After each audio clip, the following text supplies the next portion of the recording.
Olá, sejam bem-vindos a mais um podcast do Árvore do Futuro. Eu sou a Evelyn Lima, jornalista do Árvore. Hoje a gente está aqui com o professor Adriano Paranaíba. Ele é economista, mestre em agronegócio, doutor em transportes, professor do Instituto Federal de Goiás e do Instituto Mises Brasil, também é autor do livro Transportar é Preciso, e hoje ele está trabalhando no Ministério da Economia. Professor, muito obrigada por ter aceitado o nosso convite, né, por estar aqui hoje com a gente. Pode dar um oi para o nosso público, fica à vontade.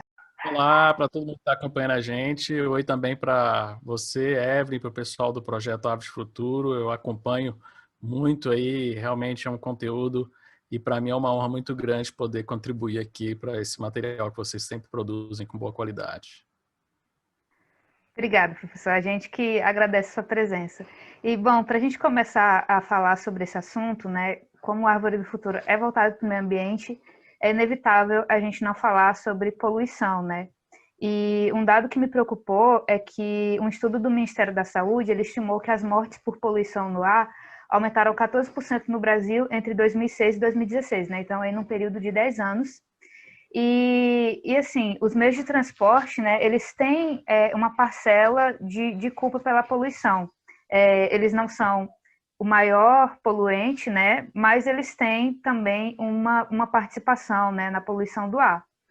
E então eu gostaria, né, que o senhor começasse falando um pouco para a gente o que a gente pode fazer para tornar os nossos transportes menos poluentes, né, tanto no curto como também no longo prazo. Não, sim, Evelyn, esse assunto é muito interessante, ele é muito tangenciado quando a gente fala em transportes, né? Quando a gente fala em transportes, é importante a gente entender que o transporte ele é uma atividade meio, né? E infelizmente muita gente trata como atividade fim. Vamos resolver os problemas do transporte. Não tem como a gente resolver o problema do transporte se a gente não resolve o problema das coisas que causam esse transporte, né? Porque a gente fala de poluição, mas nós temos várias vertentes de poluição que a cidade sofre por causa de transporte. Nós temos não só a poluição atmosférica, porque eu ia falar poluição ambiental, mas todas são ambientais, né? Atmosférica, poluição sonora, poluição, até mesmo a poluição de bem-estar da pessoa, né? Tem essa questão do congestionamento, né? Você fica preso ali no congestionamento, e isso causa aí uma série de transtornos para as pessoas, você perde tempo. E muita gente hoje, equivocadamente, quer resolver o problema de transportes e esquece que é uma atividade meio. Ou seja, a gente tem que resolver o que está causando esse transporte que polui, esse transporte caótico. E é engraçado que todos esses tipos de poluição são causados justamente por causa da estrutura como nós pensamos a cidade, como as cidades são construídas. Então, eu, assim, me sinto um pesquisador da área de transporte um pouco frustrado, não porque eu sou frustrado né, na profissão, mas frustrado porque eu quero estudar transporte, mas no final das contas eu tenho que estudar essas causas. Então, hoje, eu dedico muito mais tempo, quando eu vou falar de transporte, quando eu faço uma pesquisa sobre transporte, uma dedicação muito maior em estudar a estrutura da cidade, como a cidade está sendo formada, como elas estão sendo formadas, a questão de configuração espacial da cidade, porque essa configuração espacial que faz com que as pessoas precisem cada vez mais de mais carros ou cada vez mais usar mais transporte público, né? Transporte coletivo, eu não gosto desse nome de transporte público, né? Transporte coletivo. E todas essas vertentes caminham para esse aumento de poluição. Por quê? Porque as cidades foram crescendo, né, e não de uma forma desordenada, como gostam de dizer que as cidades crescem de forma desordenada. Não. Existe muita intervenção estatal nas cidades, nas formas como a urbanização é feito, isso daí desde várias décadas para trás, né? Isso ficou mais evidente aí, né? Quando a gente aumentou a dependência do carro e você teve ali as revoluções urbanísticas que nós tivemos no mundo, né? Se a gente puder falar rapidamente aqui do contexto histórico, né? E você tinha então as cidades que elas iam se formando em volta dos castelos lá nos séculos passados, né? Então elas iam crescendo e aí se achavam que estava crescendo de forma desordenada aquela cidade em volta dos antigos castelos, né? Aquelas antigas cidades. Então, o que aconteceu foi que houve sim um excesso de teorias de planejamento para dizer, não, a cidade tem que ser bonitinha, ela tem que ser bem organizada. Então surgiram vários modelos e acabou que o modelo em vigor que nós temos hoje, com a criação do carro, né, lá nos Estados Unidos, você teve ali uma concepção de cidade como a gente tem hoje, que é altamente dependente do carro, do ônibus, né, onde as pessoas moram num lugar e trabalham em outro, ou seja, você tem um tempo de deslocamento, você tem um volume de poluição, as pessoas moram longe de onde trabalham, então vocês têm poucos exemplos no mundo de cidades compactas, e cidades compactas poluem menos. Por quê? Porque você diminui o deslocamento, né? E assim, você falou no começo, mas a poluição do transporte é muito importante na cidade. Ela impacta muito dentro da cidade e nós tivemos aí cidades como São Paulo, Nova York, com o lockdown, né, que nós tivemos aí no ano. Teve gente que falou assim, eu comecei a ver estrela em São Paulo que eu não via antes. Por quê? Porque as pessoas estão usando menos os carros, né? Menos transporte público, menos carro principalmente. Então está poluindo menos a cidade, né? Porque a produção continuou, então, né, as indústrias foram poucas que realmente pararam, mas o grosso na cidade é a poluição causada pelos veículos, né? E nós criamos esse modelo que foi altamente planejado. Hoje no Brasil, o planejamento das cidades é muito planejado. Hoje você tira um documento chamado uso do solo, ou seja, você pode comprar o terreno, gastar a grana que for naquele terreno. Quem vai dizer o que pode fazer no seu terreno é a prefeitura. Isso é um atentado à propriedade privada, né? E isso, infelizmente, e nós não estamos falando assim, Adriano, se deixar livre, o cara vai construir uma usina nuclear do lado de uma creche. Não, isso nunca aconteceu. Mas vai intervir de tal forma que impede que as pessoas possam morar perto, né? Que a gente possa ter ali uma série de usos mais inteligentes, verticalização da cidade, por exemplo, uma forma de você melhorar a cidade, diminuir a dependência de transporte, é adensar a cidade, permitir prédios mais altos. Nós temos capitais brasileiras que têm limite de prédio, não pode subir mais do que 6 pavimentos, Porto Alegre, por exemplo. Aí fica aquela cidade espalhada, que a gente chama, né, o nome técnico é uma cidade espalhada, onde todo mundo fica longe de todo mundo, você sempre vai precisar de carro, vai poluir muito, e aí causa um problema muito grande, vai causar todos os tipos de poluição que a gente falou, e o pior de todo, muito congestionamento, muita perca de tempo, e aí a produtividade das pessoas vão ficando cada vez menores, né? Então, nesse período de lockdown, 2 efeitos aconteceram, né? Muitas pessoas falaram que se sentiram mais produtivas, porque não ficou preso no trânsito, não ficou preso ali 4, 5 horas no trânsito, que é a média, muitas vezes, de muitas cidades. Normalmente, quando vou para São Paulo, é normal chamar o Uber no aeroporto e dar mais de 2 horas para chegar até onde eu quero. E outra coisa é a questão da poluição de fato, a poluição atmosférica. Então, a gente precisa repensar cidades. E eu vejo muito isso como problema, porque as pessoas têm a maioria das cidades tem uma secretaria que discute o ordenamento urbano e tem uma secretaria que discute transporte, e eles não conversam entre si. Então, às vezes, eles até causam ali muda a estrutura da cidade de tal forma que impacta substancialmente no trânsito. Então, para mim, tinha até que ser a mesma secretaria ali para o pessoal pensar ao mesmo tempo, ó, um é feito do outro. Não dá para a gente fazer uma série de bairros na periferia e falar para o transporte, ó, se vira para essas pessoas terem transporte. Não vai acontecer. Então, esse é um grande problema, né? As pessoas têm esse mito de que a cidade é desordenada, mas não, a verdade é que as cidades são como são hoje porque tem excesso de intervenção estatal no planejamento urbano. Uma coisa é até interessante porque parece que, de um modo meio que natural, as pessoas até percebem isso, mas não é algo assim tão consciente, de certa forma, porque eu lembro quando eu estava no ensino fundamental ainda, e eu escutava o professor falar assim, acho que professor de geografia, não lembro direito, porque Brasília não é uma cidade para pedestre, você não consegue andar a pé como você anda aqui, porque tudo é longe, você tem que pegar um ônibus, tem que pegar um táxi ou dirigir, né, para chegar onde você precisa chegar. E ainda assim, né, mesmo as pessoas há muito tempo tendo percebido isso também vai se repetindo nas outras cidades, inclusive nas cidades pequenas, na minha, por exemplo. As casas populares que foram construídas, elas foram feitas perto do cemitério, muito distante do centro. E, inclusive, o pessoal chama lá de pé na cova. Eu moro lá no pé na cova. Fulano de tal mora no pé na cova. E são locais feitos para as pessoas que não têm tantas condições, né, morarem, mas que está longe de escola, está longe de posto de saúde, está longe do centro, né? É muito complicado. Você vê essas construções aí, principalmente do Minha Casa Minha Vida, né? Que tinha que fazer a toque de Exatamente. caixa, fazer casa e tal. Você vê lá, 200 casinhas que não tem nada perto. Não tem escola, não tem posto de saúde, não tem nada. Então é difícil, né? Aí as pessoas vão começar clandestinamente a montar ali. Uma casa vira um restaurante, a outra clandestinamente vira uma escola, para atender, porque é uma necessidade humana da gente ter um raio de vida, né? O Yangel, no livro dele, Cidades para Pessoas, sinaliza essa questão do raio de 5 quilômetros, né? A gente tem ali um raio que era o tanto que você consegue andar no dia. Então não adianta a gente ter hipocrisia de falar assim, a gente tem que pensar na cidade para o pedestre, nós odiamos carro, mas ele faz uma cidade que não dá para usar. Aí fala assim, vamos usar a bicicleta. Faz que nem você falou de Brasil, vou pegar Brasília. Então resolveu o problema, vamos construir ciclofaixas para incentivar pessoas a usar bicicleta. Cara, Brasília, cara, não dá para andar de bicicleta. Você tem um solão todo ano, é tudo longe, né? O cara ali tem que ser atleta para sair da asa norte para ir para a asa sul, são muitos quilômetros de distância. E Brasília é bom, eu brinco muito com um grande amigo meu, Rodrigo Saraiva Marinho, que ele ficou um período morando em Brasília. Ele, Adriano, eu vejo sempre suas palestras, você sempre fala mal de Brasília e tal, não sei o quê, né? Você sempre usa como case de cidade fadada ao fracasso.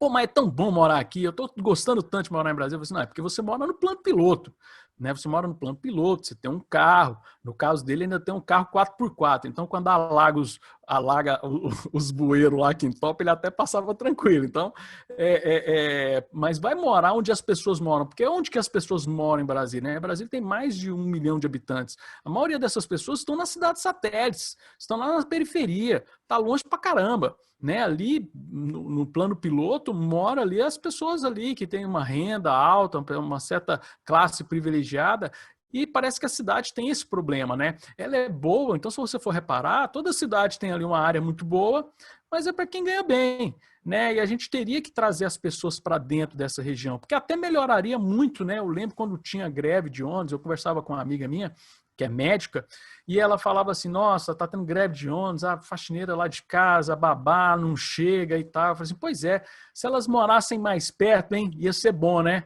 Ela, cara, eu já tentei fazer conta de pagar um aluguel para elas morarem mais perto, para não precisar de pegar ônibus.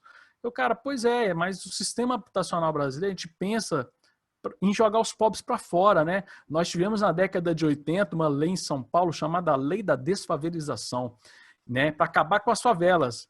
Como é que eles fizeram para acabar com as favelas? Jogou as pessoas para mais longe ainda. Jogou lá para as outras cidades ali que faziam parte da grande São Paulo, jogava para Osasco, jogava para Guarulhos, e não resolveu o problema habitacional das pessoas. Hã? Que cruel, né, isso? É cruel isso, né? E a gente vê que muitas fórmulas de sucesso em algumas cidades fazem justamente o quê? Nós temos que ter prédios próximos no centro, você tem que ter uma cidade verticalizada, com prédios multiusos e prédios de idades diferentes, né? Você tem que ter ali prédio mais antigo do lado de um prédio mais novo. Por quê? Porque o mais novo vai desvalorizar o aluguel dele e aí as pessoas mais pobres vão poder morar no centro da cidade, mais perto da cidade. Mas não, a gente afastou. E o centro da cidade ficou tão ruim que até os ricos não querem mais morar no centro da cidade. Preferem morar nos alfaviles da vida, né, nos condomínios fechados, e aí o centro da cidade morre. E aí acontece o quê? O fenômeno da Cracolândia. Por que que os centros das cidades brasileiras são feios, são sujos, são perigosos? Porque deu 6 horas da tarde, todo mundo vai embora do centro. As lojas fecham, porque os funcionários têm que ir embora, porque a gente tem uma lei trabalhista que proíbe loja, por exemplo, funcionar, tem código de cidade que proíbe loja funcionar 24 horas, ou tem um horário funcionar até mais tarde.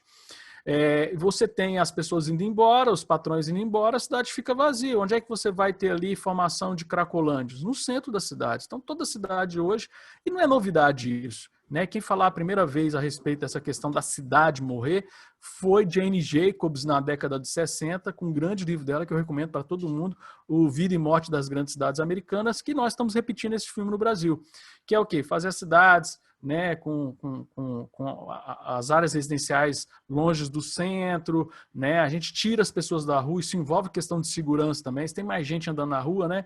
Porque hoje a gente fala assim, hoje tem muita gente que fala assim, na minha época eu jogava bola na rua com os meus amigos e meus pais não se preocupavam. Por quê? Porque antigamente, eu lembro, cara, eu jogava bola na rua da minha avó, primeiro que o muro era dessa alturazinha, né? O muro era baixinho, todo mundo na rua, tinha aquelas veinhas que sentavam na cadeira lá e ficavam contando fiados, veinhas sentavam lá e fumavam cigarrinho. Hoje nós não temos rua desse jeito. Hoje a gente tem rua com murão alto, com câmera, então a rua ficou vazia. Quem trazia segurança para a rua eram as pessoas. Isso faz com que as lojas também não queiram ficar na rua. Então as lojas estão indo para shopping center, as pessoas estão indo para condomínios fechados, os pobres sendo jogados para as favelas e os centros das cidades estão literalmente abandonados. É interessante, né? Como uma questão de transporte, né? Quando a gente não entende do assunto, a gente pensa que discutir sustentabilidade de transportes é só discutir tipo de combustível, tipo de carro, né? Ou se é um trem, ou se é um avião, mas envolve urbanismo, envolve o lugar onde as pessoas estão, envolve muita coisa, né? Justo, é atividade meio, né? Então, por exemplo, é engraçado, toda cidade que eu vou dar palestra, agora nem tanto por causa da pandemia, mas toda cidade que eu vou, pessoal, e aí, Adriano, será que aqui rola para um metrô? Que aí o metrô resolve. O cara não vai resolver. O metrô não resolve, né? O metrô, na verdade, vai alimentar a expectativa de que, não, realmente, os pobres podem ficar lá longe mesmo. Vamos deixar os pobres lá longe, a gente põe um metrôzinho lá, ou põe um trenzinho chegando lá, traz eles e tal. Mas não resolve o problema urbanístico da cidade e a gente continua tendo esse movimento que a gente chama de movimento pendular. A pessoa vai, trabalha e volta, né? Então forma um pêndulo e aí forma os grandes congestionamentos, né?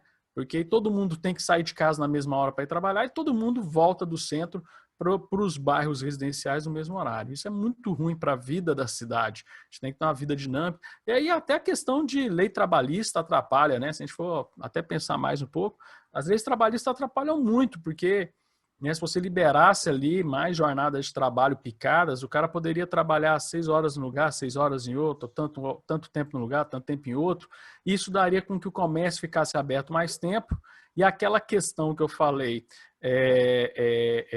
do centro ficar morto porque está tudo fechado, você já ia alimentando isso, né? Então, você vai em cidades turísticas, por exemplo, né?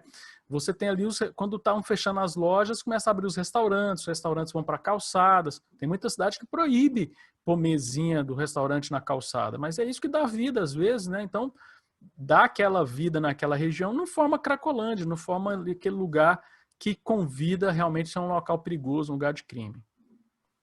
E uma coisa que me chamou a atenção é no seu currículo mesmo, porque sempre que eu vou entrevistar alguém, eu procuro o currículo para ver se eu deixei passar alguma coisa que a pessoa sabe, que eu posso perguntar, né, para contribuir mais com o conteúdo que a gente está produzindo. E aí eu vi lá que o senhor tinha texto sobre Smart Cities e tudo mais. Aí agora que o senhor está falando sobre todas essas questões de urbanismo, né, eu queria que o senhor contasse para a gente. Foi justamente por causa dessa ligação entre transportes, né, sustentabilidade e tudo mais, e o urbanismo, que o senhor começou a estudar sobre isso.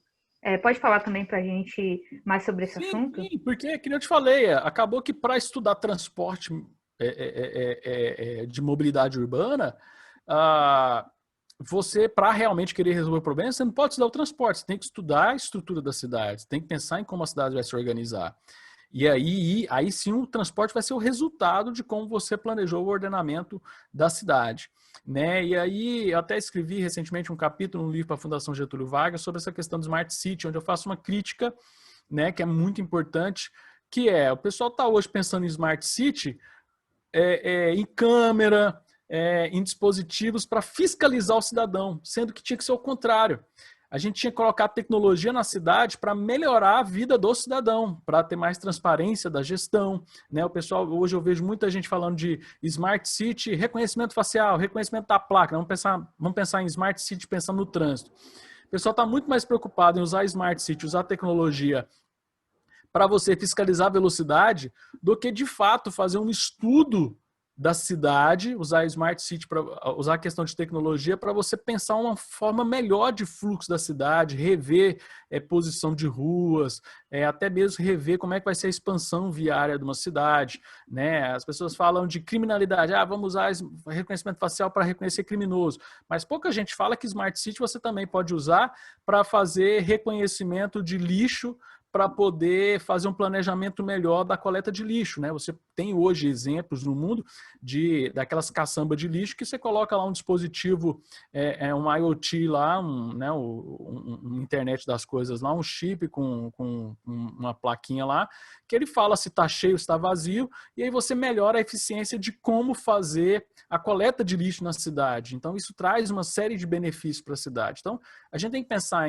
na tecnologia, né, em uso de tecnologia para a cidade, para melhorar a vida do cidadão, e não para aumentar o poder de fiscalização da prefeitura. Então, o pessoal está muito mais preocupado em melhorar o mecanismo de arrecadação de IPTU, de ITU, de passar drone em cima dos terrenos para ver se o valor venal é maior ou não para cobrar IPTU. Então, hoje as preocupações do Smart City são muito mais arrecadatórias e de fiscalização do que, de fato, de prover uma cidade melhor para as pessoas, de pensar a cidade, de gerar dados, usar a inteligência artificial para você ter dados de como pensar a cidade melhor para o futuro, para daqui 10 anos. Então, eu tenho esse receio atual de como as autoridades brasileiras, né, as prefeituras, estão visualizando as possibilidades de Smart City. Então, aqui fica o meu alerta para que a gente tenha um uso de Smart City ao avesso do que está se falando, né? A gente tem que ter um Smart City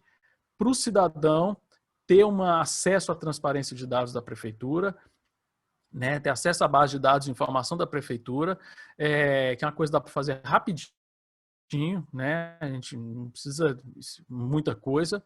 E outra, melhorar a questão da prestação de serviço na cidade, né? E aí traz mais eficiência para a cidade fica melhor, a cidade fica mais interessante para se fazer investimento, e aí você atrai mais gente, você tem um aumento aumento de arrecadação numa segunda onda, né? Você no primeiro momento enxuga ali, até você pode começar a cobrar um IPTU menor, mais barato, e isso vai atrair pessoas para a tua cidade. E aí, porque você tem uma eficiência melhor do uso dos impostos. E o transporte também, né? Muitas vezes a gente vê uma discussão rasa em relação ao tipo de combustível para a gente evitar a poluição. Mas quando a gente estuda meio ambiente, a gente vê que são várias coisas, né? Porque, por exemplo, a gente pode trocar a gasolina por um biocombustível, mas como que esse biocombustível ele é produzido, né? Ele precisa de uma área de agricultura grande. E hoje a gente precisa, na verdade, reduzir essas áreas também para que a gente tenha mais florestas nativas crescendo, né?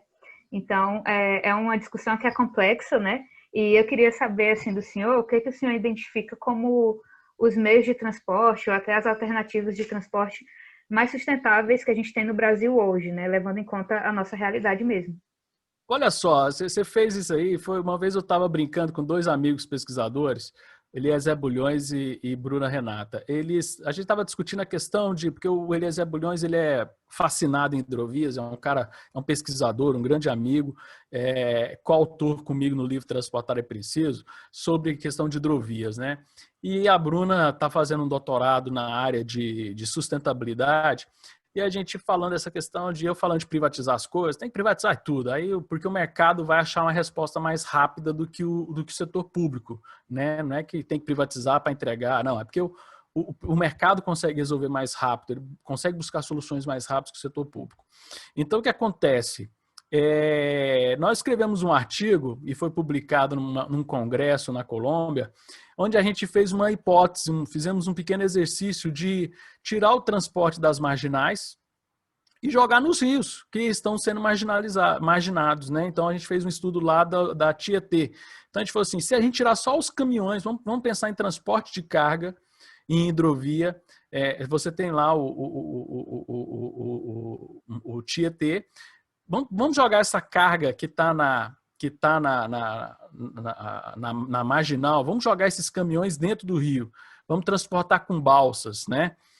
A gente fez uma pequena conta, fizemos um trecho que a gente viu que era navegável, então o artigo está disponível, né, na internet, é só entrar no meu currículo lá e tem os links certos. E aí, cara, a gente viu tanto de economia.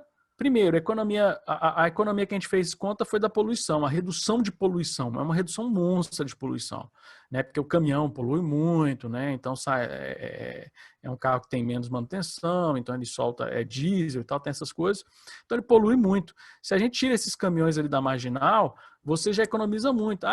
Pô, vocês foram inteligentes fazer isso? Não fomos não, o mundo todo faz isso. Você vai na Europa, né, todo o rio dentro da cidade, ele é limpo e ele é bem utilizado para fazer transporte, seja de carga, seja de pessoas, cidades turísticas é feito ali para turismo. Então, qual que é a ideia? Pô, a gente privatiza ali aquele rio, que o cara tem que o quê? Ah, não vamos privatizar para entregar o rio para o cara. Ele vai poder fazer a gestão daquele transporte, em contrapartida que ele tem que dar para a sociedade, é manter aquilo limpo, ele cuidar da limpeza daquilo, ou seja, a gente melhora também a habitabilidade daquela região, ela pode ter ali um atrativo de realmente atrair turistas, de ir ali, que nem tem muitas cidades da Europa, ao final do dia o pessoal vai beber um vinhozinho ali na beirada, a Marginal deixa de ser uma via expressa e vira um local de lazer, então tudo isso melhora muito, então a gente desafoga, mas não, a gente faz o contrário, a gente constrói as coisas na Marginal, que é o lugar, olha só o tanto que é surreal, né? O pessoal constrói o lugar que tem a maior quantidade de carro na cidade, no lugar que se o leito do rio subir, alaga tudo. Né? São Paulo eles conseguiram fazer uma linha de metrô de superfície do lado da Marginal. Quando enche ali a Marginal, alaga até o metrô. Cara, mas que ideia de jirico, né, meu? Então, é muito complicado. Hoje no Brasil, a gente tem muita coisa ainda para repensar. Né? Pô, toda cidade tem ali um riozinho canalizado que daria para fazer o transporte de alguma coisa, já aliviaria muito o trânsito. Então já é uma opção. É uma opção universal? Ah, vamos fazer isso em todas as cidades? Não, cada cidade tem que ser pensada o que a sua necessidade precisa, então não existe regra universal. O que a gente tem são erros universais. Os erros universais é o que a gente está fazendo hoje. Professor, quais são os principais empecilhos para que isso não esteja acontecendo? Eu acho que eu já falei um pouquinho no começo, né? A gente tem que parar de ter uma burocracia muito grande. E quando eu falo burocracia, é burocracia dentro da própria máquina, né? Você tem mais de uma secretaria discutindo a mesma coisa e uma às vezes atrapalha a outra. Então a gente tinha que ter uma gestão, quando a gente pensa na cidade, a gente tinha que ter menos secretarias, né? Porque cada secretaria pensa numa solução e às vezes uma atrapalha a outra. Então as duas que eu vejo que entram muito em atrito é justamente a de trânsito e a de ordenamento urbano. Cada cidade tem um nome para essas secretarias. Cara, tem que acabar com isso, tem que ser o mesmo pessoal, o mesmo time ali, que aí pensa em resolver um problema já sabendo que existem outras questões que precisam ser analisadas. Então tudo isso eu vejo que é um empecilho hoje. Torcer para os prefeitos, nós estamos começando aí novos mandatos de prefeituras, que os prefeitos pensem nisso, né, que não seja ali que as secretarias sejam só ali um curral de apoiamento, de distribuição de cargos, e seja um lugar realmente de gestão, você ali concentrar, reduzir mais cargos e ter ali mais, até mesmo porque prefeituras, elas costumam ter um salário muito bom para pagar, então não costuma assim. E quando eu falo assim, pagar no sentido de comparar com um servidor federal, por exemplo, né? As carreiras dos municípios. Então, você poderia muito bem estar diminuindo uma série de cargos e melhorar o salário do pessoal mais técnico para realmente... E pôr o pessoal técnico para trabalhar junto, porque tem esse problema também. O pessoal assim, não é um pessoal político, tem que ser um pessoal técnico. Mas se for um pessoal técnico, cada um dentro de uma caixinha e não conversar entre eles, a cidade continua dando problema. Então, também tem a questão de estrutura, não é só uma questão de ser técnico ou não ser técnico, né? Eu entendo. Ainda sobre os transportes, né? A gente estava produzindo uma matéria aqui no Árvore, quando o nosso podcast estiver no ar, essa matéria também provavelmente já vai estar no ar, que é sobre uma bateria nova de carro elétrico que a Toyota está produzindo, né? É uma bateria em estado sólido, que ela vai conseguir segurar mais energia e também vai ser mais leve, vai aumentar a autonomia. Eles acham que eles vão conseguir recarregar o carro em 10 minutos e ele vai ter uma autonomia de 500 quilômetros, né? E hoje, os veículos elétricos de hoje, eles têm um problema, né? Tanto que o preço que tornam eles, assim, inacessíveis para a maioria das pessoas, como também o receio que as pessoas têm de ficar na mão, né? Porque não vai ter onde recarregar o carro em todo lugar.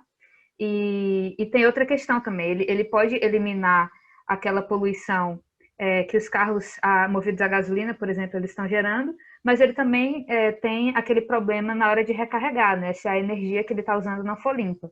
Então, a gente acabou vendo com bons olhos essa nova tecnologia que a Toyota está desenvolvendo. E aí, eu também queria saber do senhor, né? Quais são as outras tecnologias que estão surgindo hoje, ou que a gente vai ter em breve, né? Que podem também contribuir com a sustentabilidade nos transportes.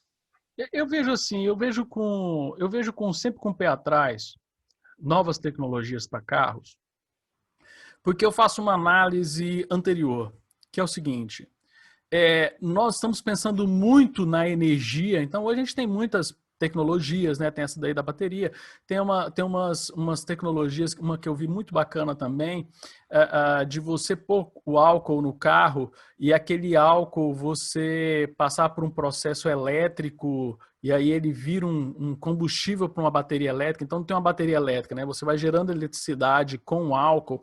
Então tem várias, a gente está vendo surgir muitas alternativas interessantes, mas eu sempre fico com uma crítica, que é o seguinte: a gente parou de pensar num substituto para o carro.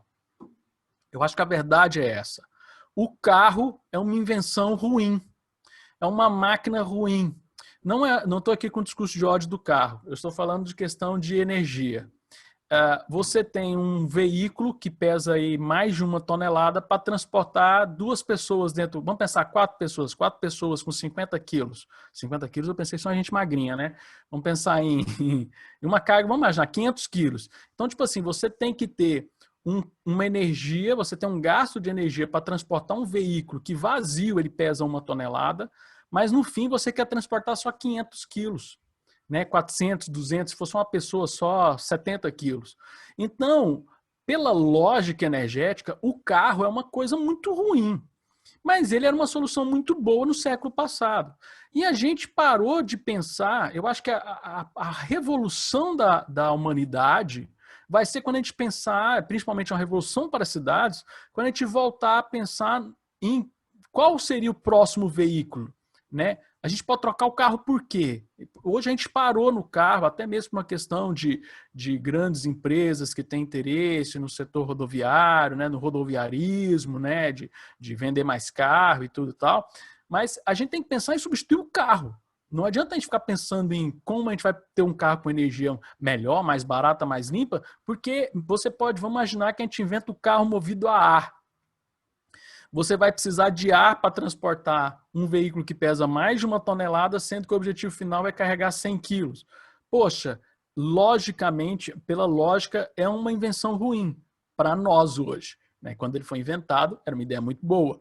Mas hoje a gente tem que rever, principalmente para as cidades, porque hoje o carro, você pode ter todos os carros elétricos, você vai continuar tendo problema de congestionamento.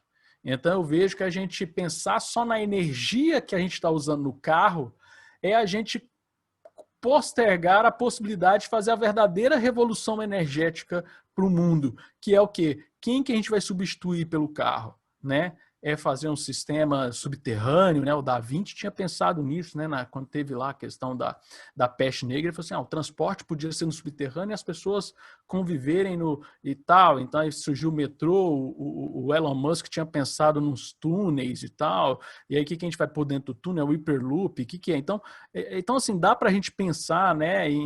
A gente tem que pensar que a inovação vai vir, na verdade, quando a gente rever a existência do carro. E hoje, quais são as melhores alternativas ao carro que a gente tem no Brasil, né? Porque o problema que eu sinto muitas vezes é que, por exemplo, na Coreia do Sul, eles têm os carros, mas eles têm metrô, eles têm tudo, assim, muito bem organizado, né? No Brasil, a gente tem essas outras alternativas nos centros urbanos. Em São Paulo, por exemplo, isso não tem, nem em São Luís, por exemplo, que é a capital do meu estado, né? Então, assim, quais seriam as alternativas que a gente tem hoje, ou se a gente não tem, né? Quais seriam as alternativas que a gente poderia ter, assim, num futuro não tão distante? Não tem alternativa. Por quê? Porque a estrutura da cidade, a cidade é tudo longe, né? Então você vai fazer um metrô? Vamos fazer metrô para resolver o problema da cidade hoje. Cara, não tem grana. Então qual que é o problema hoje do metrô? Não tem dinheiro para se fazer metrô. Né? São Paulo, que é São Paulo, não está dando conta de terminar o monotrilho deles. Então, poxa, não dá, não é falando mal de São Luís, também eu falar de Goiânia, que é a cidade que eu moro. Cara, não tem caixa, não tem grana para esse pessoal fazer. Por quê? Porque eles estão querendo resolver o problema de transporte. Né? Nós temos, primeira coisa, então, para a gente resolver o problema de transporte de curto prazo é parar de abrir bairro longe para pobre morar. Tem que proibir né? Se tem uma coisa que eu sou a favor de proibição, sou contra a proibição, mas a única coisa que eu queria proibir era o poder do Estado de fazer mais bairro, porque isso vai jogando os pobres cada vez mais longe, vai demandando mais moto, mais carro, mais ônibus, e isso vai poluindo mais ainda a cidade, né? Então, como eu disse, a solução do transporte não é o transporte, né? Como a gente pensa a estrutura da cidade. Mas a curto prazo é realmente o seguinte, a gente também tem que pensar, e aí você, por exemplo, falou da Coreia, né? Mas, por exemplo, pegar a caso de Londres. Londres, uma vez eu tive aula com um professor londrino, professor do departamento de engenharia da College de Londres, ele falando assim, Londres é uma maravilha, porque eu preciso andar só 200 metros que eu tenho acesso a qualquer serviço de transporte, né? Ou é ônibus, ou é metrô, ou é alguma coisa assim do gênero. Aí eu falei assim, professor, legal a tua ideia, mas aqui no Brasil não tem nem calçada, velho. Aqui a gente não consegue fazer nem calçada, meu amigo.